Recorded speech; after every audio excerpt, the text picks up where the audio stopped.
Hello everyone, स्वागत है आप सभी का आपके अपने यूट्यूब चैनल फंडा ऑफ मैथमेटिक्स में। आज हम अपनी रीजनिंग की सीरीज को कंटिन्यू करते हुए अपना नया टॉपिक स्टार्ट करने जा रहे हैं, जो कि हमारा नया टॉपिक है ब्लड रिलेशन।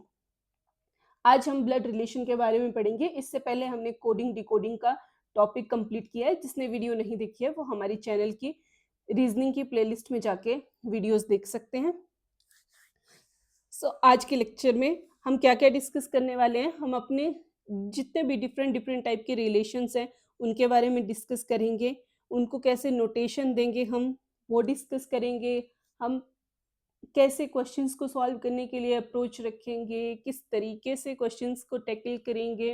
हर एक चीज़ कंप्लीटली बेसिक टू एडवांस जितना भी ब्लड रिलेशन के बारे में हमारे कॉन्सेप्ट रहते हैं, हमारी ट्रिक्स रहती हैं, जिस भी तरीके की अप्रोचेस रहते हैं हमारे क्वेश्चंस को सॉल्व करने की, हम आज कंप्लीट इस लेक्चर में करने वाले हैं। तो बने रहिए हमारे साथ इस लेक्चर में। स्टार्ट करते हैं। सबसे पहले ब्लड रिलेशन। ब्लड रिलेशन होता क्या है? ब्लड रिलेशन क्या होता है? हमारे पास रक्त संबंध। क्या होते हैं ब्लड रिलेशन? रक्त संबंध। अब ब्लड रिलेशन में बेसिकली हमारे फैमिली ट्री की चीजें आती हैं। जैसे फैमिली ट्री में क्या क्या, अब हम हैं, हमारे साथ कनेक्टेड कौन कौन से रिलेशन है। जैसे हमारे पेरेंट्स होते हैं, ग्रैंड पेरेंट्स होते हैं, हमारे कजन्स होते हैं, अंकल होते हैं, आंट्स होती हैं। उन सभी के बारे में हम अपने ब्लड रिलेशन में पढ़ते हैं। ब्लड रिलेशन में हमारे पास पढ़ने के लिए सबसे पहली जो चीज़ आती है वो होती है जनरेशंस। हमारे पास कौन सी होती है? जनरेशंस होती हैं। अब जनरेशंस में कौन कौन सी एक जनरेशन के होते हैं, कौन कौन से दूसरी जनरेशन के होते हैं। अब देखिए, जैसे एग्जाम्पल हम खुद का ले लेते हैं। जैसे यू, अब आपके साथ एक जनरेशन में कौन होगा? या तो आपका भाई या तो आपकी बहन।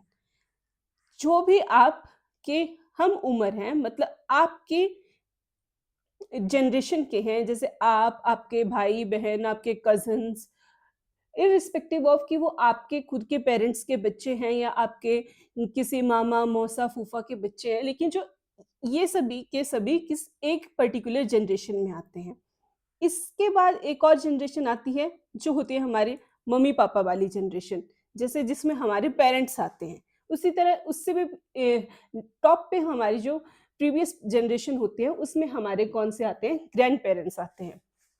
वन बाय वन हम अच्छे से सारे रिलेशनशिप को डिस्कस करेंगे। स्टार्ट करते हैं हम अपनी वीडियो। अब आपको स्क्रीन पे दिखाई दे रहा होगा, सबसे इंपॉर्टेंट ये क्या होते हैं? ये प्राइमरी होते हैं। ये प्राइमरी रिलेशन है हमारे। प्राइमरी रिलेशन है क्योंकि हमारी फैमिली में क्या आते हैं? फैमिली स्टार्ट कहाँ से होती है? हमारे पेरेंट्स से। तो सबसे पहले क्या आगे? फादर मदर, और उसके बाद फादर मदर के आगे बच्चे, सन डॉटर। और सन और डॉटर जैसे भाई या बहन, ये आपस में जैसे चार हैं तो इनके आपस में रिलेशन क्या होंगे? भाई बहन होंगे एक दूसरे के, और पेरेंट्स के क्या ही? ये बच्चे हैं। अब एक जनरेशन तो आ गई, ये वाली जो बच्चों वाली जनरेशन है। एक जनरेशन ये आ गई। सेकेंड जनरेशन कौन सी आ गई? जो हमारी पेरेंट्स वाली है। अब इससे भी ऊपर एक जनरेशन आ जाती है जो हमारी होती है ग्रैंड पेरेंट्स वाली। जैसे हमारे पास दादा दादी आ गए, दादा दादी से मम्मी पापा, और मम्मी पापा से बच्चे। अब मम्मी पापा में भी और हो सकते हैं, इनके कोई और भाई बहन हो सकते हैं। जैसे अगर ब्रदर है तो हमारे पास क्या आ जाएंगे? अगर ब्रदर है तो हमारे पास क्या आ जाएंगे? सिस्टर हैं तो क्या आ जाएंगे? ब्रदर होंगे तो हमारे पास आ जाएंगे हमारे अंकल। पापा के भाई क्या हो जाएंगे? अंकल। और अगर सिस्टर है तो क्या आ जाएंगी? हमारी आंट। क्या हो जाएगी? बुआ। ये क्या हो जाएंगे? हमारे चाचा। पापा के भाई क्या हो जाएंगे? चाचा ताया, कुछ भी हो सकते हैं। और सिस्टर क्या हो जाएंगी? हमारी बुआ, बुआ जी हो जाएंगी हमारी सिस्टर। इस तरीके से हमारे ब्लड रिलेशन में हम इन सब रिलेशंस के बारे में डिस्कस करते हैं। अब ये तो थे, अगर ये हमारे पापा वाली साइड के हम कंसीडर कर रहे हैं। अब हमारे पास इसमें एक कॉन्सेप्ट आता है paternal grand parents and maternal grand parents. तो ये पैटर्नल ग्रैंड पेरेंट्स और मैटरनल ग्रैंड पेरेंट्स क्या होते हैं? अब हमारे दादा दादी ही इकलौते तो नहीं होते हैं, हमारी मम्मा के भी पेरेंट्स होते हैं, जो कि हमारे नाना-नानी होते हैं। तो जो दादा-दादी वाली साइड हमारे ग्रैंड पेरेंट्स होते हैं, पापा की साइड वाले, उनको कहते हैं पैटर्नल। और जो मम्मा की साइड वाले, मदर की साइड वाले होते हैं, उन्हें कहते हैं मैटरनल। मैटरनल, एम से याद रखना है अपने माँ, माँ की साइड वाले क्या आ जाएँगे? मैटरनल। पी से याद रखना है पापा, तो पापा की साइड के क्या हो जाएँगे? पैटर्नल। अब पापा के साइड से जो हमारे ग्रैंड पेरेंट्स हैं, जैसे हमारे दादा-दादी हैं, वो आ जाएँगे हमारे पैटर्नल ग्रैंड पेरेंट्स, जैसे पैटर्नल ग्रैंडफ़ादर, पैटर्नल ग्रैंडमदर। अब जो आपकी माँ की साइड से होंगे, आपके नाना-नानी होंगे, वो क्या आ जाएँगे आपके? Maternal grandfather, maternal grandmother. तो इस तरीके से आपने कन्फ्यूज़ नहीं होना है जब भी कभी लिखा हो कि पैटर्नल ग्रैंडफ़ादर या फिर लिखा हो मैटरनल ग्रैंडफ़ादर लिखा हो, तो आपने कन्फ्यूज़ नहीं होना है कि ये क्या है? आपको पता होना चाहिए पैटर्नल आपके फ़ादर की साइड से, पैटर्नल पी से याद रखना है कि पापा की साइड से, मैटरनल एम से मम्मा की साइड के। तो इस तरीके से आपने याद रखना है कि कौन-सा रिलेशन किससे है। अब अभी तक हमने पढ़ लिए, हमने ग्रैंड-पेरेंट्स पढ़ लिए, अपने फादर और मदर पढ़ लिए, अपने फादर के ब्रदर और सिस्टर पढ़ लिए, जैसे हमारे चाचा और बुआ हो गए। वैसे ही अगर हमारी मदर की साइड से उनके ब्रदर और सिस्टर हैं, तो मम्मा की साइड से जो आपके ब्रदर हो जाएँगे, वो आपके मामा हो जाएँगे और जो सिस्टर होंगे, वो आपके मासी हो जाएँगे। सो इस तरीके से हमारे रिलेशनशिप्स रहते हैं। अब मूविंग टू द फर्दर हमारे पास कुछ एक और रिलेशनशिप्स आते हैं। जैसे हमने पढ़ लिया, अंकल पढ़ लिया, पापा के और मम्मा के भाई को हम क्या कहते हैं? अंकल। आंट आ गई हमारे पास, जिसमें पापा की और आपकी मम्मा की जो सिस्टर होंगी, वो आपके पास आ जाएँगी, आपकी आंट। अब नेफ्यू क्या रहेगा आपके पास? और नीस। जो आपके पापा के भाई के जो बच्चे होंगे, तो पापा का उनके साथ क्या रिलेशन होगा? ये क्या होता है हमारे पास? भतीजा। भतीजा और ये होता है हमारे पास भतीजी। यानी कि आपके जो पापा के साथ इनका क्या रिलेशन होगा, उनके भाई के बच्चे क्या होंगे? या तो नेफ्यू होंगे, अगर लड़का हुआ तो नेफ्यू आएगा और अगर लड़की हुई तो नीस। भाई और बहन के बेटे को क्या कहते हैं? नेफ्यू। और भाई या बहन की बेटी को क्या कह देंगे? नीस। मैंने हिंदी में भी लिख लिया है, आप लोग अच्छे से नोट्स के टाइम पे लिख लीजिएगा कि भतीजा-भतीजी या भांजा-भांजी अगर मामा-मामी की साइड से होंगे। तो इस तरीके से आपने याद रखना है कि नेफ्यू क्या रहता है? नेफ्यू रहता है ब्रदर और सिस्टर का जो बेटा होता है। और नीस क्या होती है? जो ब्रदर या सिस्टर की डॉटर होती है, वो कहती है नीस। अब अभी तक तो हमने पढ़ लिया कि ये तो सारे आ गए हमारे ब्लड रिलेशन। अब इनसे हमारा कोई ना कोई रिलेशनशिप था। अब इसमें जो नेक्स्ट चीज़ आती है, वो होते हैं इन-लॉज़ वाले रिलेशन। अब आप तो कहेंगे कि ये तो ब्लड रिलेशन होते ही नहीं हैं। लेकिन ब्लड रिलेशन तो एक टॉपिक को नाम दिया गया है रीज़निंग में। इसमें जितने भी टाइप के जो भी रिलेशनशिप्स होते हैं एक पर्सन की लाइफ में, वो सारे के सारे काउंट किए जाते हैं। और ये जो इन-लॉज़ वाले रिलेशनशिप है, ये तो हमेशा हर इंसान की लाइफ में होते ही हैं, क्योंकि एक पर्सन होता है, वो शादी करता है, हस्बैंड वाइफ बन जाते हैं, तो उनके सास-ससुर भी आएँगे।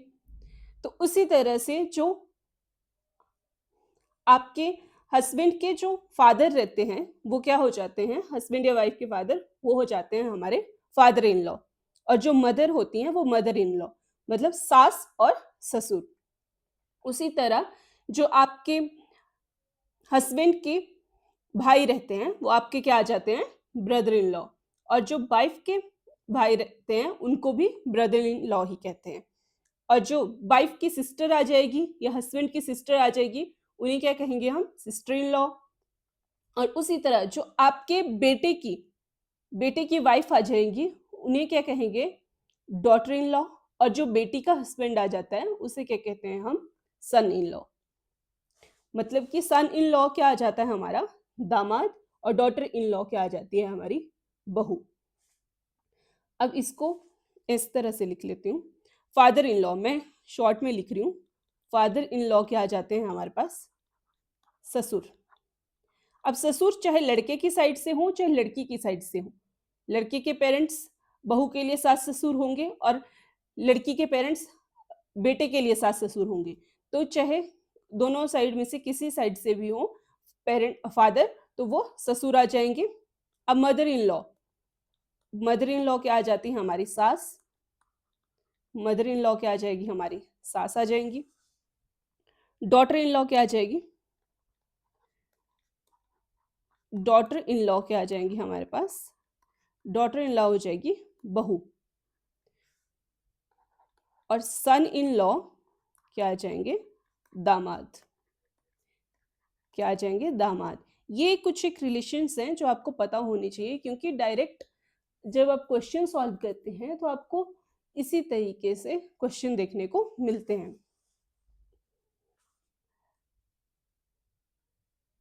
अब यहाँ से डायग्राम से आप देख सकते हैं कि हमारे पास जो ग्रैंड पेरेंट्स हैं उनके बाद फादर और अंकल आ गए, मदर और आंट। उनसे हमें मिलके फादर का क्या रिलेशन होगा उनके भाई के बेटे से, वो आ जाएगा नेफ्यू। और मदर का क्या रिलेशन होगा उनकी बहन की बेटी से, वो आ जाएगी नीस। उसी तरह जब बच्चों की शादी, ब्रदर और सिस्टर आगे भाई बहन हमारे पास, और ब्रदर इन लॉ और सिस्टर इन लॉ क्या आगे हमारे पास बहनोई या फिर ननंद। ब्रदर इन लॉ क्या आ जाएंगे बहनोई, और सिस्टर इन लॉ क्या आ जाएगी ननंद, या साली भी आती है इसमें। ब्रदर इन लॉ में बहनोई और साला दोनों कंसिडर किए जाते हैं। दोनों साइड के रिलेशनशिप्स क्योंकि हम कंटिन्यूटी में डिस्कस करते हैं, चाहे वो लड़के की साइड वाले रिलेशनशिप्स हो चाहे वो जो गर्ल है जिसकी शादी हुई है उसकी साइड वाले रिलेशनशिप्स हो। और फिर इनके जो बच्चे आ जाते हैं जैसे सन डॉटर, अब उनके जो अंकल आंटी के बच्चे रहते हैं वो उनके क्या आ जाते हैं कजन्स, क्या आ जाते हैं कजन्स। सो इस तरीके से हमारा एक प्रॉपर फैमिली ट्री रहता है। ये फैमिली ट्री बहुत ही इंपॉर्टेंट रहता है क्वेश्चंस को सॉल्व करने के लिए।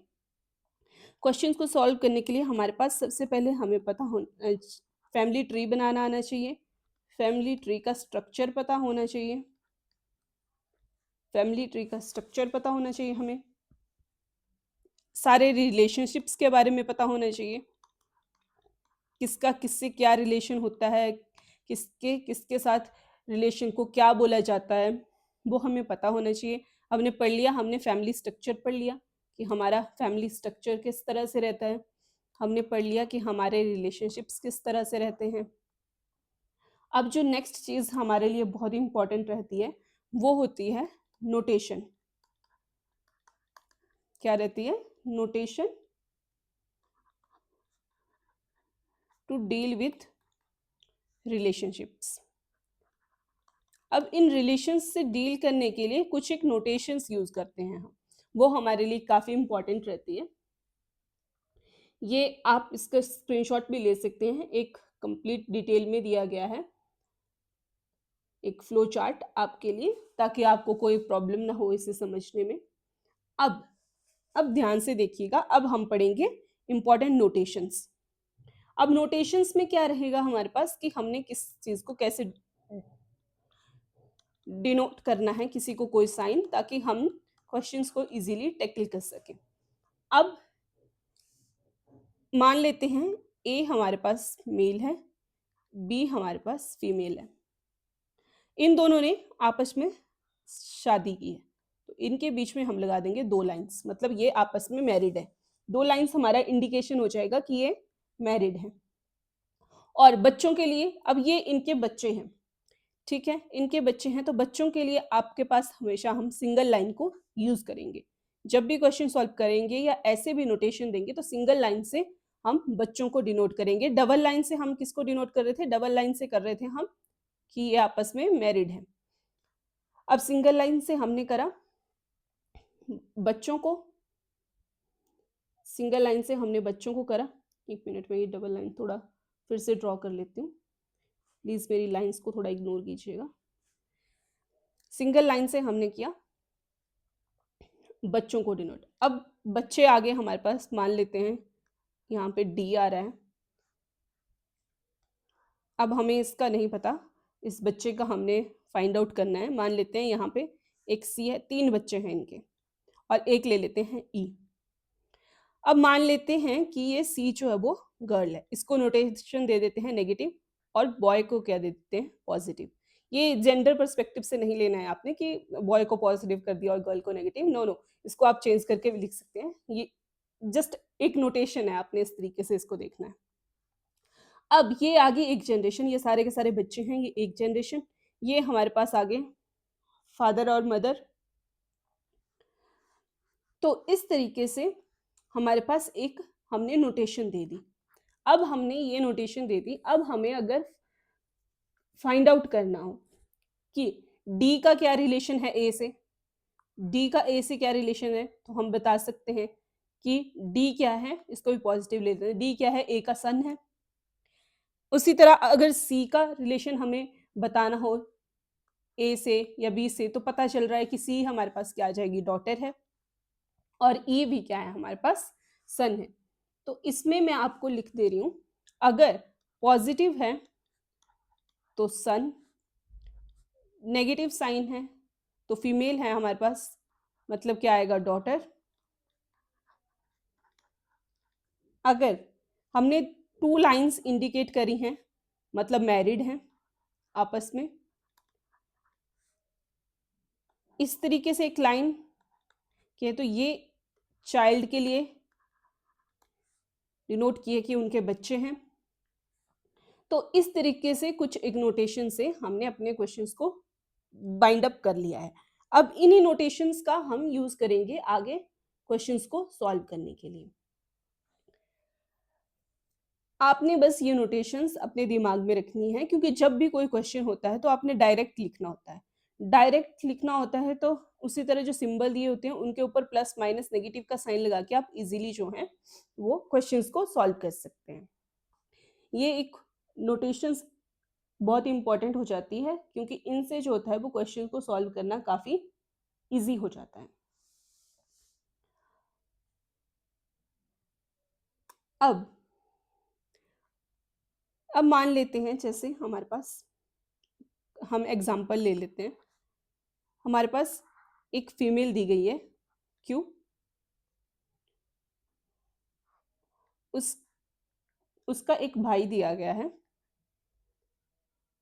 आर, और उस भाई की एक बेटी है एस, और हमसे पूछा गया है कि क्यू और एस के बीच में क्या रिलेशन है। अगर हमसे पूछ लिया जाए कि क्यू और एस के बीच में क्या रिलेशन है, इस क्यू और एस के बीच में क्या रिलेशन है, तो आपको साफ पता लग रहा है कि क्यू का भाई आर की बेटी एस है, तो क्यू का एस से क्या रिलेशन हो जाएगा, Q is aunt of S.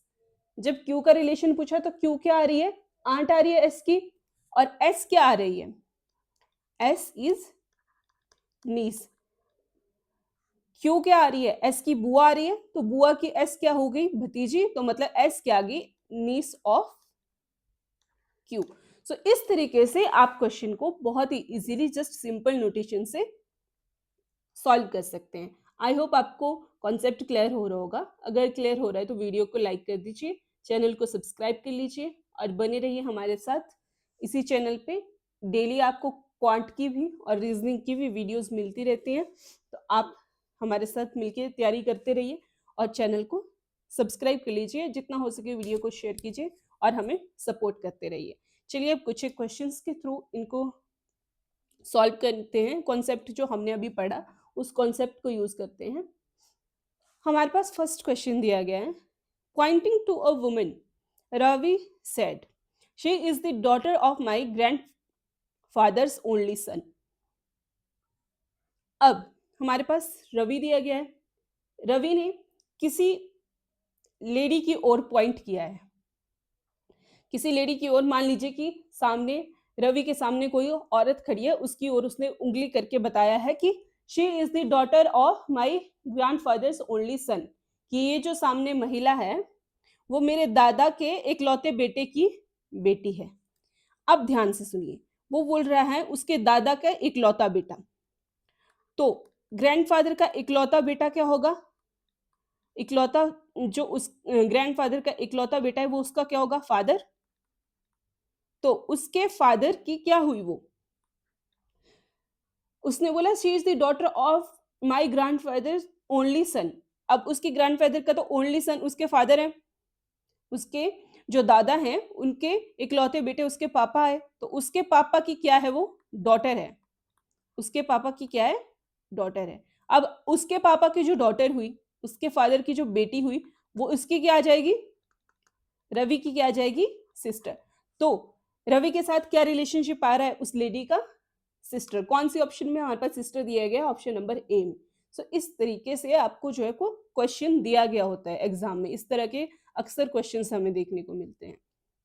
या तो पॉइंट करके पूछा गया होता है, या तो कोई सिंबल दिया गया होता है कि इसका इसके साथ ये रिलेशन है, तो फाइंड आउट कीजिए कि नेक्स्ट वन का इसके साथ क्या रिलेशन होगा। इसी तरह के क्वेश्चन सॉल्व करने के लिए आपको बहुत प्रेजेंस ऑफ माइंड रखने की ज़रूरत होती है, और ऐसा नहीं है कि बहुत टफ क्वेश्चन होते हैं, इजीली सॉल्व हो जाते हैं, बस आपको जो वो थोड़ा लॉजिकली सोचना पड़ता है। प्रेजेंस ऑफ माइंड सबसे इंपॉर्टेंट रहता है। Moving to the next. अब देखो क्वेश्चन हमारे पास क्या दिया गया है। P is the brother of Q।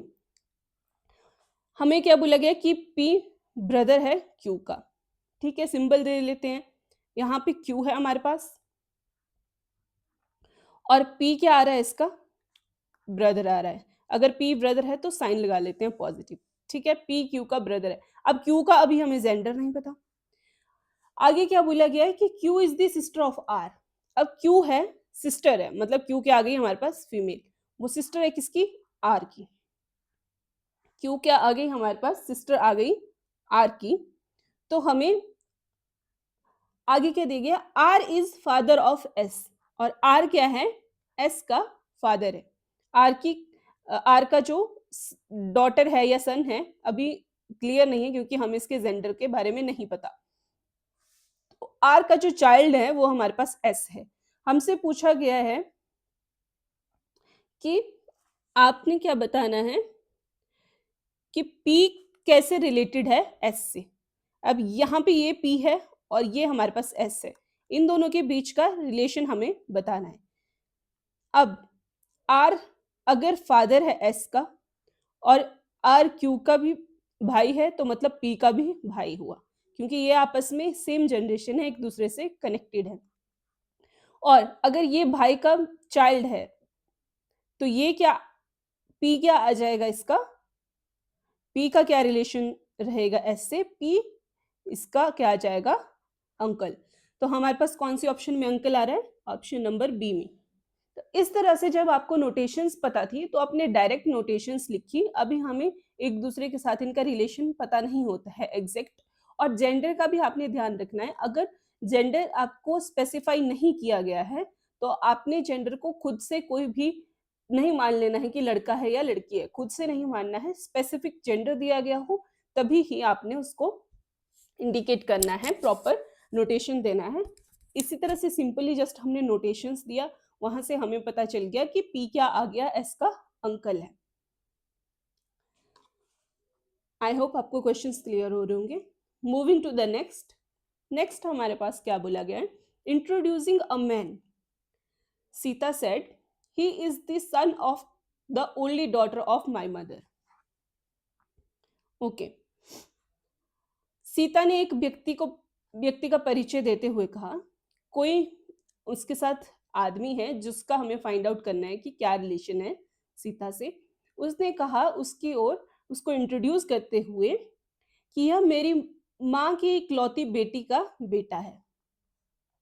अब सीता की मदर की इकलौती बेटी कौन हुई? अगर सीता की मदर की बात कर रहे हैं और सीता की मदर की सिर्फ इकलौती ही बेटी है, तो वो कौन हुई? सीता। तो उसने क्या बोला? उसकी डॉटर का इकलौता बेटा है वो। तो सीता का क्या आ गया? वो जो एक्स हमें निकालना था, जिस एक्स का रिलेशन, वो सीता का क्या आ रहा है? आपका सन। तो इससे हमें क्या पता चल गया कि सीता और उस आदमी के बीच में क्या रिलेशन है जिसको उसने इंट्रोड्यूस करवाया। उसने बोला कि वह उसकी माँ की इकलौती बेटी का बेटा है। अब उसकी माँ की इकलौती बेटी, अब सीता उसको इंट्रोड्यूस कर रही है कि वो मेरी माँ की इकलौती बेटी। अब सीता की माँ की सिर्फ एक ही बेटी है, तो मतलब वो सीता ही हुई, और वो सीता की माँ की इकलौती बेटी का बेटा है, मतलब कि वो जो जिसका इंट्रोडक्शन दे रही है वो सीता का क्या हो गया, बेटा। तो इस तरह से ऑप्शन नंबर बी क्या हो जाएगा हमारा, correct. Moving to the next. Next question क्या कह रहा है, a man said the woman standing there is the wife of my wife's son. Okay, अब एक आदमी है हमारे पास, उसने कहा कि जो एक लेडी है, मान लीजिए उसके सामने एक लेडी खड़ी है, वो क्या है, वाइफ ऑफ माई वाइफ सन। अब इस एक्स की कोई वाइफ है, मान लेते हैं वाई है, और उसके सन मान लेते हैं एस है, उसके सन की वाइफ है वो लेडी, जिसके बारे में हमें पता करना है कि इनका क्या रिलेशन है। अब ये जो हमने मैन लिया है एक्स, ये बोल रहा है कि उसकी वाइफ के बेटे की वो वाइफ है, तो एक्स से ये किस तरह रिलेटेड हुई। अब ये वाई की डॉटर इन लॉ है, तो एक्स वाई का हस्बैंड है, तो वाई की भी क्या, एक्स की भी क्या आ जाएगी, डॉटर इन लॉ। तो हमारी ऑप्शन नंबर बी क्या हो जाएगा, करेक्ट। इस तरह से आपने नोटेशन देके क्वेश्चंस को इजीली कुछ एक सेकंड्स में आप सॉल्व कर सकते हैं। इसी तरह के ट्रिकी वन लाइनर स्टेटमेंट वाले क्वेश्चन आपको एग्जाम में देखने मिल जाते हैं, और इन्हीं में क्वेश्चंस में बहुत एक छोटी छोटी जो होती हैं हमारी सिली मिस्टेक्स हो जाती हैं, जिसकी वजह से हमारे नंबर कट जाते हैं। और हमें मोस्टली सभी एग्जाम में 5 नंबर के, लगभग 3 से 5 नंबर के हमारे पास ब्लड रिलेशन से क्वेश्चन देखने को मिल जाते हैं। कई बार हमें पैसेज टाइप में आते हैं, एक शॉर्ट पैसेज दिया गया होता है, उससे 3-4 क्वेश्चन पूछ लिए जाते हैं कि इसका इसके साथ क्या रिलेशन होगा। इसी तरह से, जिस तरह से वन लाइनर ये है, उसी तरह स्टेटमेंट देके आपसे क्वेश्चन पूछ लिए जाते हैं। धीरे धीरे अभी बेसिक टू एडवांस चल रहे हैं, धीरे धीरे हम अच्छे से अभी नॉर्मल क्वेश्चन कर रहे हैं, आगे आगे डिफिकल्ट क्वेश्चन करते जाएंगे। अब हमारे पास नेक्स्ट क्वेश्चन है, ए इज वीज मदर एंड सी इज वीज सिस्टर। ओके, हमें पहले एक स्टेटमेंट को जो फर्स्ट में लिखी है उसको देखना है। ए इज वीज मदर, ए बी की माँ है, ये हमारे पास है बी, ए क्या है, इसकी मदर है, मतलब ए क्या है, फीमेल है हमारे पास, ए मदर है बी की, ये हमें पता था, ये फीमेल के लिए सिंबल था, और ये ऐसे वर्टिकल लाइन किसके लिए था, हमारे चाइल्ड के लिए। ठीक है, अब सी इज बीज सिस्टर, और अब ये जो बी है इसकी कोई सिस्टर है सी, तो सी क्या आ गई, सी बी की बहन है, तो सी को हमने नोटेशन दे दी। अभी हमें बी का जेंडर नहीं पता है। अब डी इज सीज फादर।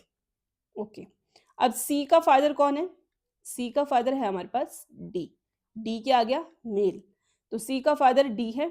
हमें पूछा गया है how is A related to D, A और डी का क्या रिलेशन है। अब अगर सी का फादर है तो ए क्या आ गई, सी की मदर है, तो ये दोनों क्या होंगे आपस में, ये दोनों क्या आ जाएंगे आपस में, मैरिड।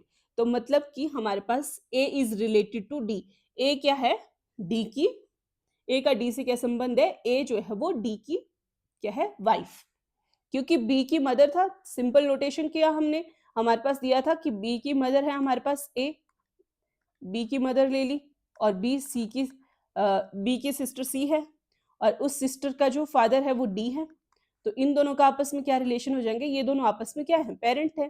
तो इसी तरह से ये दोनों जब हस्बैंड वाइफ हैं, तो डी तो हमारे पास पॉजिटिव है, डी हस्बैंड है, ए वाइफ है, तो ए क्या आ रही है, डी की वाइफ। तो इस तरीके से सिंपल नोटेशन से आपने बहुत इजीली कुछ एक सेकंड्स में क्वेश्चंस को सॉल्व कर लेना है। बस जब भी आपने एग्जाम में क्वेश्चन सॉल्व करना है तो स्टेटमेंट को बहुत आराम से बहुत ढंग से पढ़ना है ताकि गलती होने का स्कोप ही ना रहे। अब नेक्स्ट क्वेश्चन हमारे पास दिया गया है, if x is the father of y। Okay, ले लेते हैं। x क्या है? y का पिता है। ये हमारे पास y आ गया, y का फादर क्या आ गया? हमारे पास x। x फादर है तो साइन लगा लेते हैं, पॉजिटिव मेल है। Okay, y is sister of z। अब कोई z है और ये y क्या है? उसकी सिस्टर है, मतलब y का जेंडर स्पेसिफाई हो गया, y क्या है? फीमेल है। अब z is the mother of p। अब z किसकी मदर है? p की। z किसकी मदर है? p की। ओके, अब हमसे पूछा क्या गया है? x is related to p। x और p का आपस में क्या रिलेशन है? ये x p से किस तरह रिलेटेड है? अब x की y x y की डॉटर है, x की डॉटर y है तो z भी। अगर ये हमारे पास फादर दिया गया है y का और y का एक और हमारे पास सिबलिंग है तो x जो है उसका भी फादर हुआ। तो अब इसके सन या डॉटर कुछ भी कह लीजिए, क्योंकि अभी इसका जेंडर स्पेसिफाइड नहीं है, उसका भी चाइल्ड है p। तो ये क्या आ जाएगा? x का ग्रैंड चाइल्ड आ जाएगा। एक जनरेशन ये आ गई और एक ये आ गई x के बाद, तो ये क्या आ गया? इसका ग्रैंड चाइल्ड। तो x क्या आ जाएगा हमारे p का? x और p का रिलेशन पूछा गया है, x p का क्या लगता है? तो x क्या लगेगा p का? x क्या आ जाएगा? Grand father. ग्रैंड फादर आ जाएगा x हमारा p का। तो इस तरह से आप अपने क्वेश्चन को इजीली सॉल्व कर सकते हैं। मूविंग टू द नेक्स्ट, ये जो नेक्स्ट क्वेश्चन है ये आप लोगों के लिए होमवर्क रहेगा। ये आपने खुद सॉल्व करना है और इसका आंसर आपने कमेंट बॉक्स में लिखना है कि इस क्वेश्चन का क्या आंसर रहेगा। इस तरीके के क्वेश्चन हम पहले भी कर चुके हैं। Pointing to a lady, Rahul said the son of her only brother is the brother of my wife. Rahul ने एक लेडी की ओर पॉइंट करते हुए कहा कि उसके इकलौते भाई का बेटा मेरी पत्नी का भाई है। तो इस क्वेश्चन का क्या आंसर होगा? माँ, चाची, मौसी, दादी, बहन, क्या रिलेशन होगा राहुल का उसके साथ? तो ये आपने खुद सॉल्व करना है और इसका आंसर आपने जो है वो कमेंट बॉक्स में दे देना है। आई होप आपको वीडियो अच्छी लगी होगी। अगर अच्छी लगी है तो चैनल को सब्सक्राइब कर दीजिए, वीडियो को लाइक कर दीजिए और शेयर कीजिए जितना हो सके उतना लोगों के साथ, ताकि और लोगों तक ये यूजफुल वीडियो पहुंच सके। और कीप सपोर्टिंग, चैनल को सब्सक्राइब कर लीजिए, बेल आइकॉन को प्रेस कर लीजिए ताकि आपको बाकी वीडियोस की नोटिफिकेशन ऑन टाइम मिलती रहे। मिलते हैं नेक्स्ट लेक्चर में आपके साथ। कल मिलते हैं आपके साथ नेक्स्ट लेक्चर में। तब तक के लिए आप अपना भी ध्यान रखिए and keep supporting us. Bye bye.